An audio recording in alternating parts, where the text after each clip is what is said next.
BA प्रथम वर्ष में अरस्तु का अध्ययन कर रहे दर्शन शास्त्र के विद्यार्थी निरंतर कुछ वीडियोस से अरस्तु के दर्शन का अध्ययन कर रहे हैं।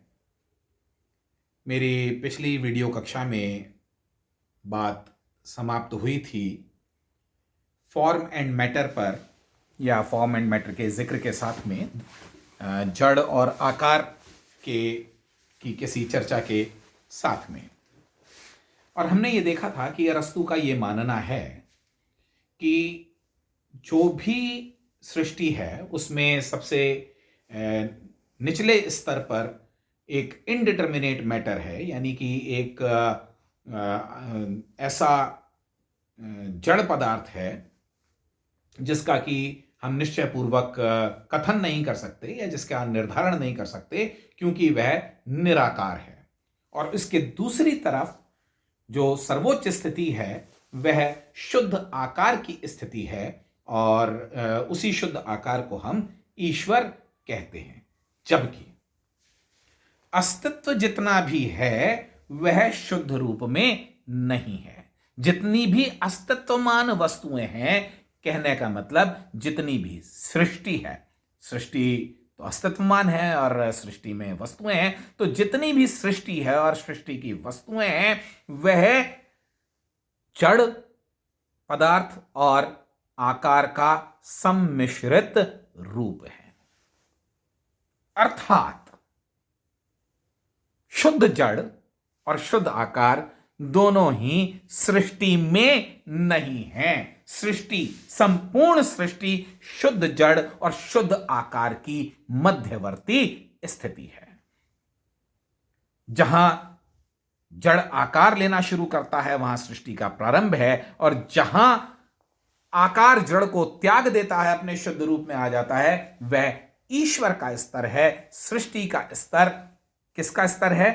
टाइम एंड स्पेस का, देश और काल का, अनुभविक सत्ताओं का स्तर है, एग्जिस्टेंस का स्तर है। जबकि बीइंग का या सत्ता की स्थिति कौन सी है? वो जिसका कि मैं संप्रत्ययन कर सकता हूं, वह शुद्ध जड़ और वह पूर्ण आकार। यह पूर्ण आकार जिसको अरस्तु ने ईश्वर भी कहा, शाश्वत सत्ता है अथवा नहीं है? निश्चित रूप से शाश्वत सत्ता है। और वह जड़, वह इनडिटर्मिनेट, ऐसा जड़ जिसका कि निर्धारण नहीं हो सकता है ना, निर्विकल्पक से कंफ्यूज मत हो आप यहां पर। तो वह जड़ जो कि आकार विहीन है, इसका भी संप्रत्ययन, कंसेप्शन संभव है, इसकी एग्जिस्टेंस संभव नहीं है। लेकिन ये दोनों ही स्थितियां सृष्टि के लिए आवश्यक हैं, क्योंकि सृष्टि इन दोनों के माध्यम से, इन दोनों के मध्य में ही अवस्थित है। Therefore, by definition of substance, अरस्तु के अनुसार द्रव्य क्या होंगे? अरस्तु के अनुसार, यद्यपि उसने कहा कि सब्सटेंसेस आर कॉन्क्रीट इंडिविजुअल्स और वो मेरे अनुभव के विषय बनते हैं, लेकिन यहां पर वह जिनको द्रव्य कह रहा है वह दरअसल देश और काल की एग्जिस्टेंसेस हैं।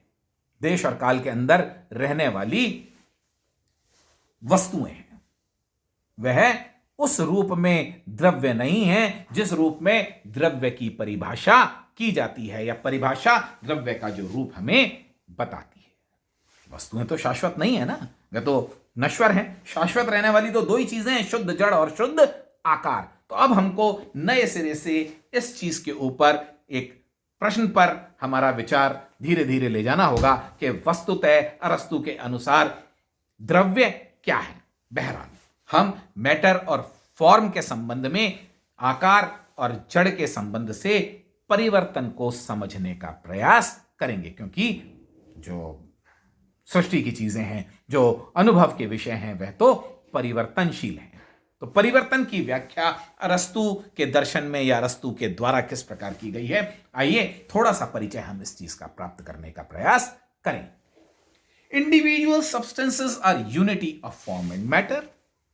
विशिष्ट वस्तुएं जड़ और आकार का एक सम्मिश्रित रूप है। दोनों एक साथ पाई जाने वाली चीजें हैं। Neither form nor matter arises nor it disappears.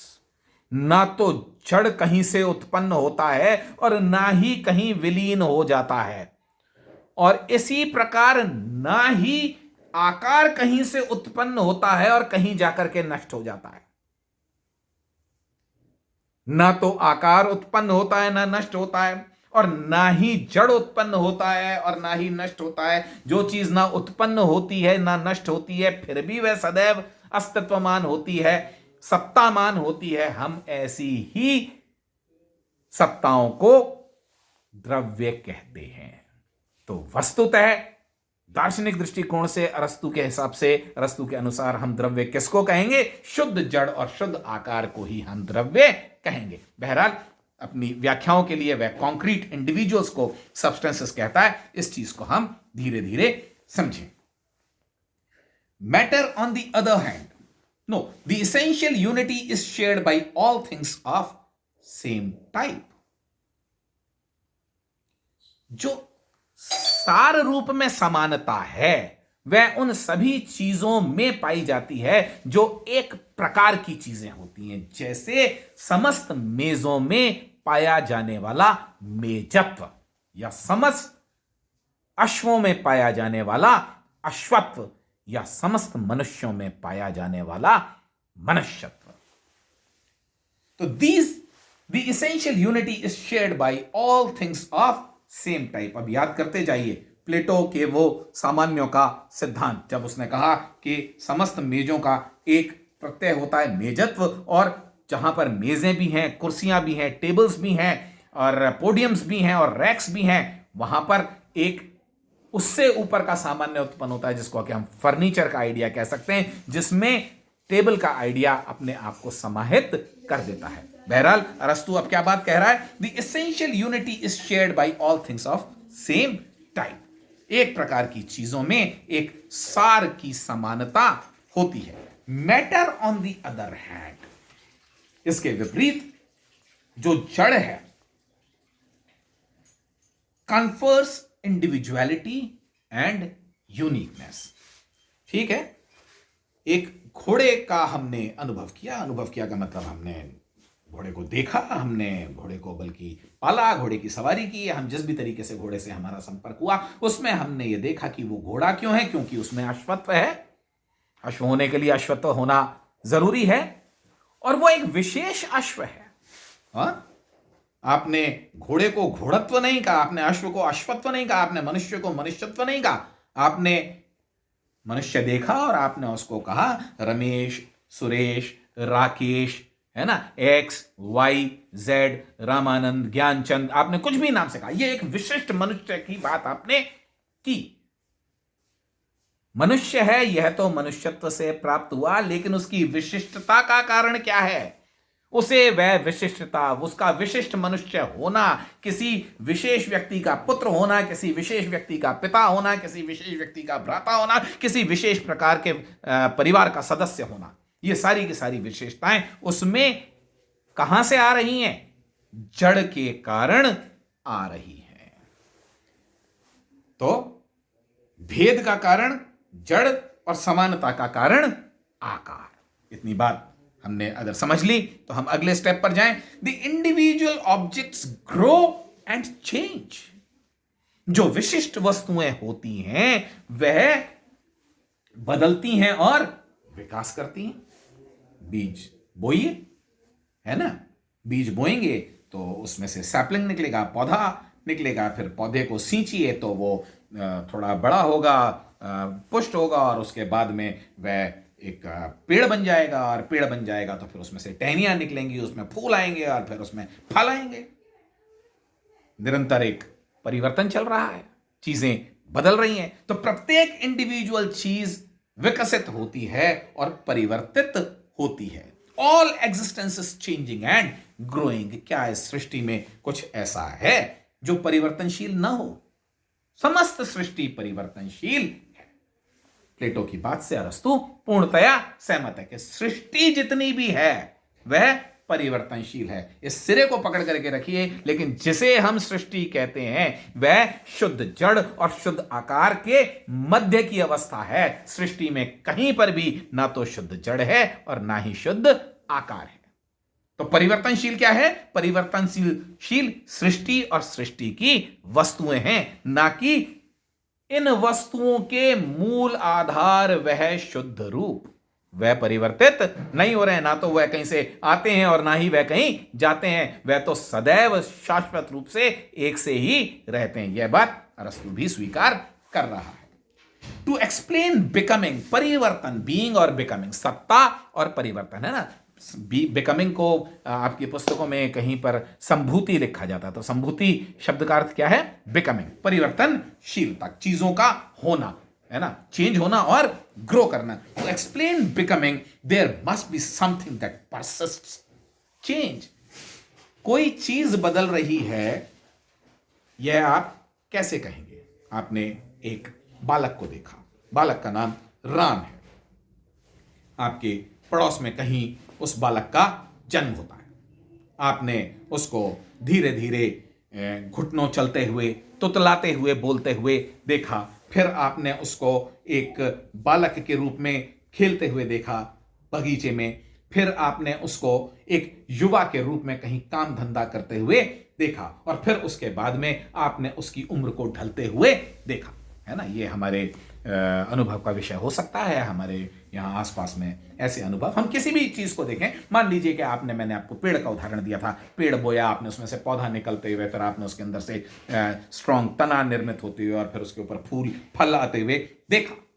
ये सारी की सारी प्रक्रिया में आपने कहा यह पेड़ मेरे पिताजी ने लगाया था।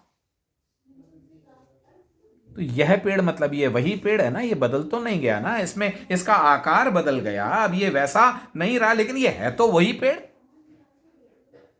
तो ये वही जो चीज है, ये वही चीज क्या है? ये वही जड़ है, ये वही जड़ पदार्थ है, पेड़ की जड़ नहीं। यहां पर पेड़ का उदाहरण जड़ पदार्थ को बताने के लिए कहा गया। ये वही जड़ पदार्थ है जो नित्य नए नए आकार ग्रहण करता जा रहा है, यानी कि आकार नए ग्रहण कर रहा है। जड़ पदार्थ वही है।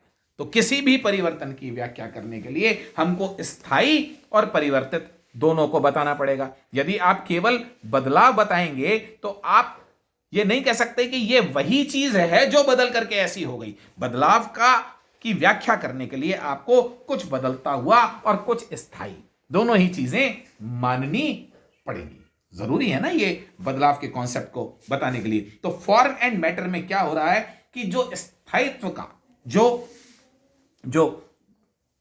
सदैव रहने वाली चीज है वह तो जड़ पदार्थ है, और बदल क्या रहा है? जड़ नित्य नए आकारों को ग्रहण कर रहा है। तो क्या इसका अर्थ यह हुआ कि आकार बदल रहे हैं? ये ध्यान में रखिएगा कि आकार स्वयं नहीं बदलते। जड़ पदार्थ पहले से उपस्थित सदैव रहने वाले आकारों में से आकारों को ग्रहण करता चला जाता है। आकार का निर्माण नहीं होता, आकार शाश्वत होते हैं, है ना। असंख्य आकार, infinite forms, they always exist. Matter acquires newer forms and that explains the change. Neither does the matter change itself nor does the form change. ना तो जड़ स्वयं बदलता है और ना ही आकार स्वयं बदलता है। जड़ नए आकार को ग्रहण करता है। यही परिवर्तन की व्याख्या है।